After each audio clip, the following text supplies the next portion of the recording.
Masarap ba yan?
Sa palapakan for best friend, Johnny B!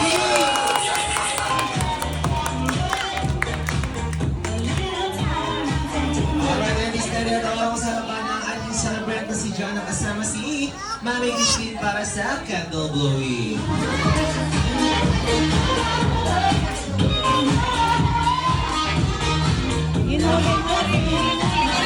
Alright, and is na rin. Alright, and isa sa lahat ng bisita, muli natin kakantahan si John ng isang malakas at masayang happy birthday song na sasabayan na malakas na palakpakan. Kaya sa lahat ng guests, everybody, sing!